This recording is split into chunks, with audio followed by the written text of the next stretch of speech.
திரும்பவும் சொல்ற, கேப்டனோட ஆன்மா உங்களை மன்னிக்காது. நீங்க திமுக இந்த தேர்தல்ல நிரூபிக்கணும், தமிழ்நாட்டு மக்கள் முட்டாளுங்க இல்ல, நாங்க தான் முதலாளிங்கன்னு நீங்க நிரூபிக்கணும். உங்களுக்குள்ளார 1000 கேள்வி இருக்கலாம். அடுத்த ஆட்சி யார்? இந்த அடிமை அரசாங்கத்துக்கிட்ட இருந்து எங்களை காப்பாற்ற போறது யார்?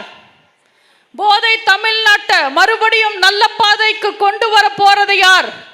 பெண்களுக்கு பாதுகாப்பு கொடுத்து அவங்க வீட்டை விட்டு வெளியில சுதந்திரமா நடமாடுறதுக்கு உறுதி கொடுக்க போறது யார்? கொடுத்த வாக்குறுதிகள் அத்தனையும் நிறைவேற்ற போறது யாருன்னு யாருன்னு உங்களுக்குள்ள 1000 கேள்வி இருக்கும். அந்த யார் தான் அண்ணன் எடப்பாடியார். அண்ணன் எடப்பாடியார் வருவார், உங்களுக்கு நல்லாட்சி தருவார். நீங்க சும்மா எல்லாம் ஓட்டு போடாதீங்க, யோசிச்சு ஓட்டு போடுங்க. இந்த தேர்தலில் உங்க ஓட்டு யாருக்கு?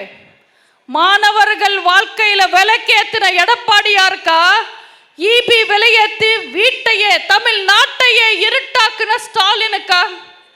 கடன் மேல கடன் வாங்காம நல்லாட்சி கொடுத்த எடப்பாடியாருக்கா? கடன் மேல கடன் வாங்கி தமிழ்நாட்டையே அடமானம் வச்ச ஸ்டாலினுக்கா? கொரோனா காலத்துல டாஸ்மாக் மூடின அண்ணன் எடப்பாடியாருக்கா?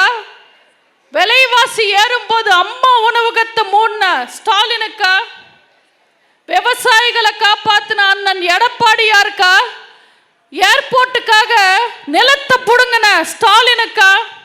7.5% இடஒதுக்கீடு கொடுத்து ஏழை மாணவர்கள், அரசு பள்ளி மாணவர்களை டாக்டர் ஆக்கி அழகு பார்த்த அண்ணன் எடப்பாடியாருக்கா? தெருக்கு தெரு போதை கஞ்சாவை கொண்டு வந்து நம்ம இளைஞர்கள் வாழ்க்கையை கெடுக்கிற இந்த ஆள தெரியாத திமுக அரசோட முதல்வர் ஸ்டாலினுக்கா? யோசிச்சு ஓட்டு போடுங்கம்மா. நீங்க போடுற ஓட்டு தமிழ்நாட்டுக்காக, உங்க பாதுகாப்புக்காக. தயவு செஞ்சு வர்ற தேர்தல்ல ரெட்டை இலைக்கு ஓட்டு போடுங்க.